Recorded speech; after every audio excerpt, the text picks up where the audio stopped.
Shalom Bapak Ibu, Saudara sekalian yang dikasihi oleh Tuhan Yesus. Berjumpa lagi hari ini, hari yang diberkati oleh Tuhan. Kita berdoa. Sungguh terpuji Engkau Tuhan Allah Bapa kami di surga yang menyeberangkan kami di pagi hari ini. Engkau sungguh baik memberkati kami dan memberikan kami hari yang baru.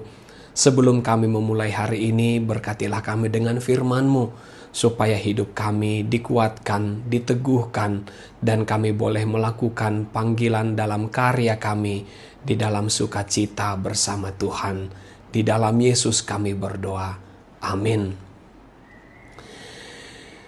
Hari ini Selasa 16 Juni 2026, Yoel 2 ayat 13 berkata, "Koyakkanlah hatimu dan jangan pakaianmu.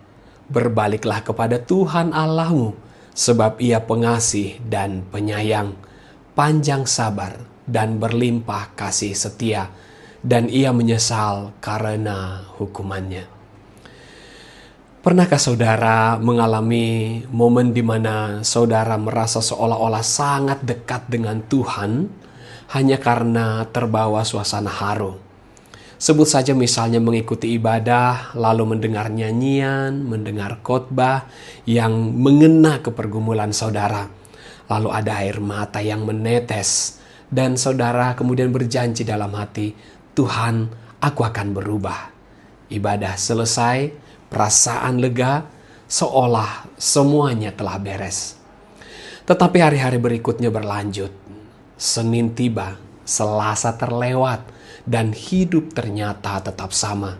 Tidak ada yang berubah.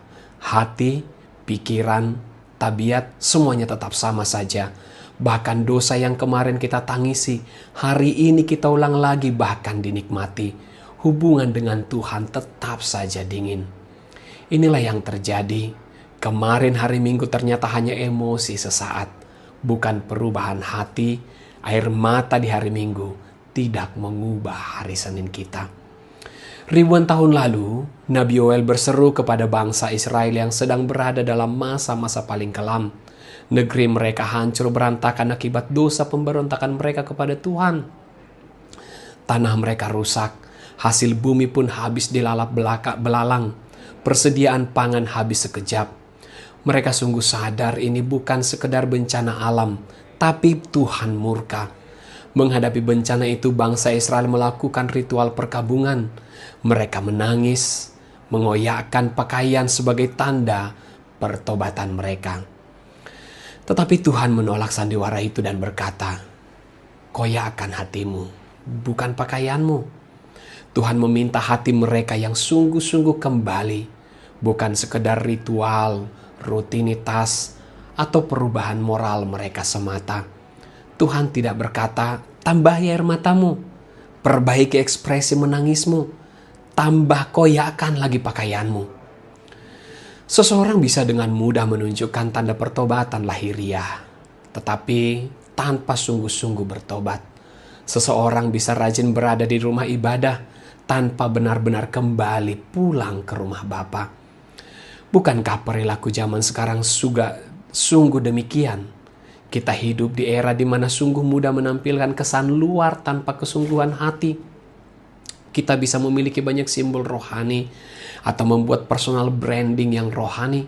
Kita membagikan ayat Alkitab di media sosial. Kita terlihat baik di mata persekutuan. Kita sibuk ikut pelayanan, rajin ibadah, dan mendengar ratusan khotbah. Tetapi firman Tuhan hari ini datang dengan sebuah pertanyaan tajam. Apakah hatimu sungguh-sungguh kembali kepada Tuhan? Sebab ingat satu hal ini, Tuhan tidak sedang mencari kesan rohani kita. Tuhan sedang mencari hati kita. Hati yang berhenti membela diri. Hati yang berhenti menunda-nunda. Hati yang berhenti mempertahankan kenyamanan dosa. Hati yang dengan hancur menyerahkan diri dan mengambil keputusan untuk meninggalkan jalan yang lama. Sebelum kalimat ini diucapkan, Allah terlebih dahulu berseru dua kata yang krusial. Tetapi sekarang juga, Allah menginginkan pertobatan yang radikal tanpa penundaan. Mengapa? Karena kebiasaan terbesar kita adalah menunda. Kita sering menunda seolah-olah hari esok ada di dalam kendali tangan kita. Menunda pertobatan seolah-olah kita sedang berkata, Tuhan, biarkan saya puas dengan hidupku untuk dunia.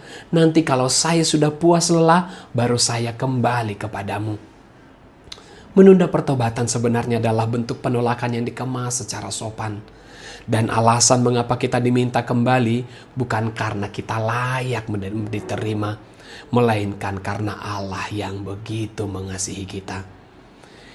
Di dalam Yesus Kristus kita melihat alasan terbesar mengapa Allah yang kudus masih mau memanggil orang berdosa seperti kita untuk pulang. Di atas salib, Allah tidak menganggap dosa sebagai perkara kecil. Dosa itu begitu serius dan mematikan. Sampai-sampai Kristus sendiri yang harus menanggung hukuman atasnya. Tetapi di salib yang sama, kita melihat samudera kasih Allah yang begitu besar. Kasih yang membuka jalan bagi orang berdosa untuk pulang. Kasih yang memeluk mereka yang datang dengan hati yang hancur. Kasih yang menyediakan pengampunan penuh. Pertobatan sejati bukanlah usaha keras manusia untuk mencari jalan meraba-raba menuju Allah. Pertobatan adalah respon jujur kita terhadap Allah yang sudah terlebih dahulu membuka jalan menuju Kristus. Mungkin hari ini Tuhan cari dari hidupmu bukan air mata yang lebih banyak, bukan juga luapan emosi yang lebih kuat, bukan pula penampilan rohani yang lebih hebat di hadapan orang lain. Firman hari ini sangat sederhana. Koyakkan hatimu, jangan pakaianmu. Jangan hanya berhenti pada rasa bersalah. Jangan berhenti hanya pada emosi hari Minggu. Jangan berhenti hanya pada simbol-simbol rohani di media sosialmu. Kembalilah kepada Tuhan.